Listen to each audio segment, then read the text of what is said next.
guys, I hope you're all doing really great. Today I finally have a new painting process video to share with you. It's been a while since I've had the time to work on a full finished painting. Last month, Melon and March took up most of my painting time, so it was really nice to sit down and work on something for a bit longer. And I got to try out this paper I bought a while back. Speaking of that, I would like to thank Skillshare for sponsoring this video, which is why I was able to buy this paper along with some other much needed art supplies. The painting I'll be working on today was done in gouache.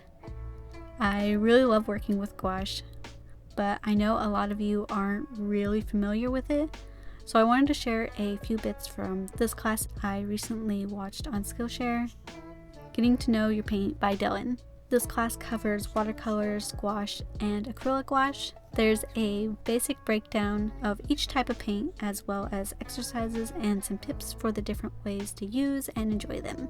Something I really loved about this class is that Dylan never says that one way of using your paint is better than the other. If you like watercolors that are vibrant and bold, then layer the paint on. If you prefer gouache that's a little watery and more loose, then go ahead and thin it out. If you're like me and you can't make more than one decision at once, then sister, just lean into it. It's totally okay to use these supplies how you want to make the art that you love. The class's goal is to find the way that works best for you.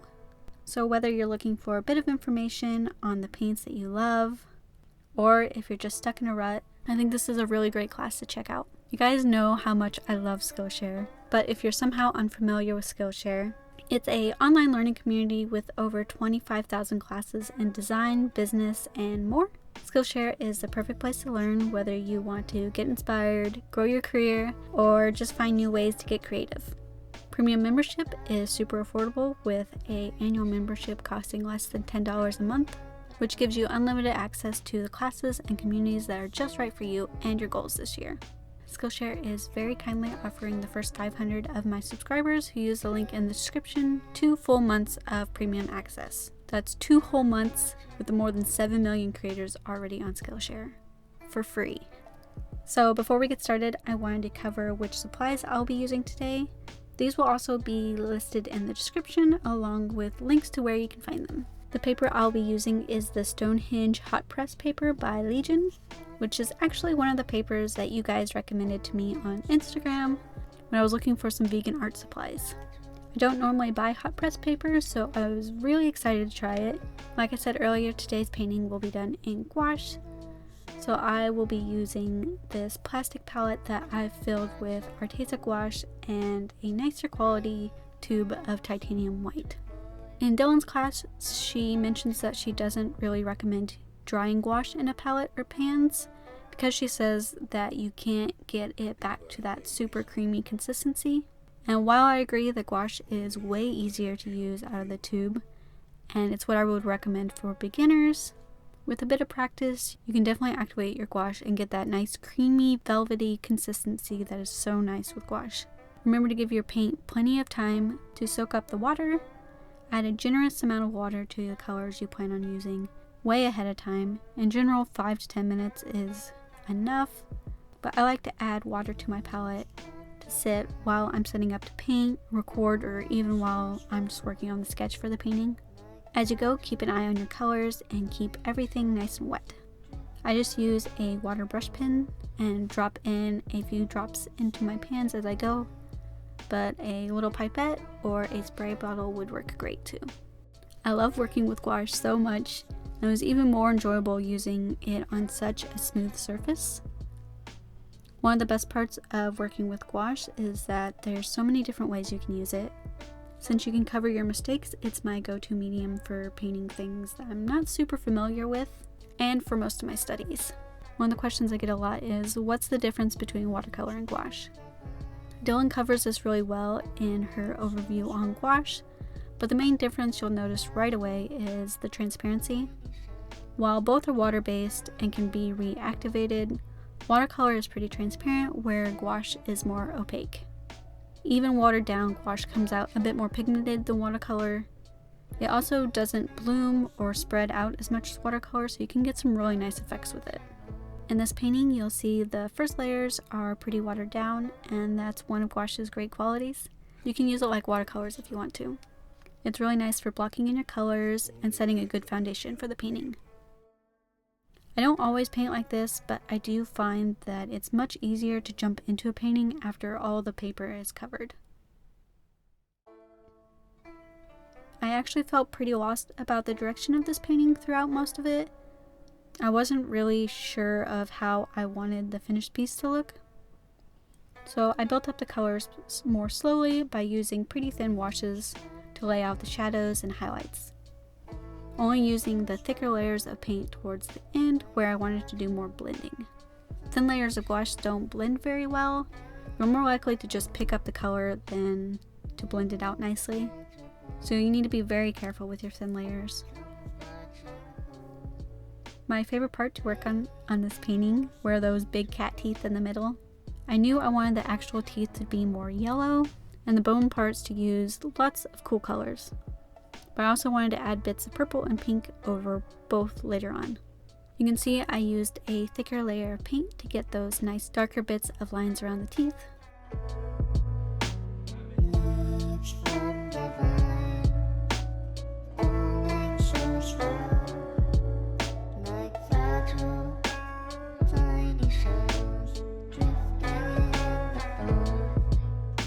And then finally built up the courage to start on those flowers and leaves up on her head. I'm not super skilled when it comes to painting flowers, so this part was pretty intimidating to me. I also wanted them to be a bit blurry and blobby, and I don't know how to paint like that. So what I ended up doing was painting them in pretty normally, and then kind of blending all the edges later on to get that softer look I wanted.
Come lay down, gravity here, visibility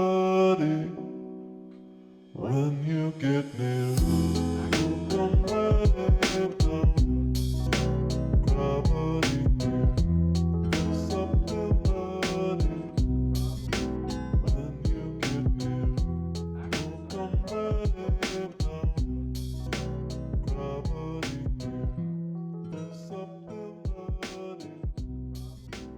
I was also struggling with trying to figure out what to do with the hair. I wasn't sure if I wanted more texture or if I just wanted to block it in with a dark color.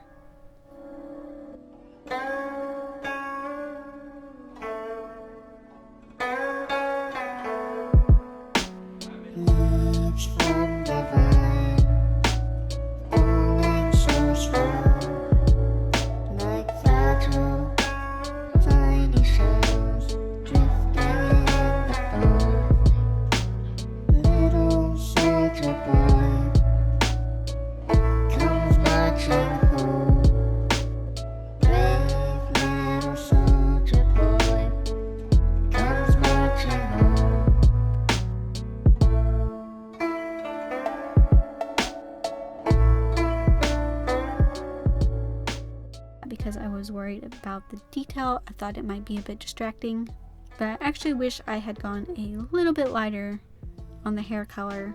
I used pretty much straight burnt umber, and I think it washed out the face a bit too much because I wanted her skin to be really warm, so I actually end up darkening it up a little bit later on.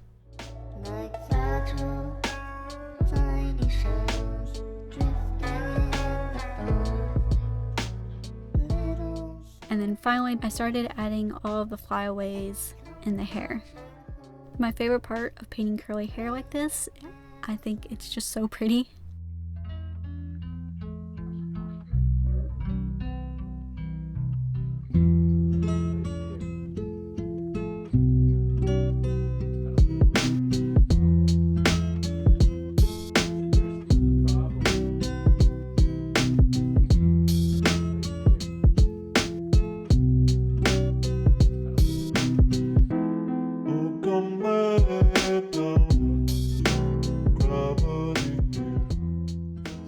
After smudging up the flowers and the leaves, I started adding all the bits of pink on the face and the teeth.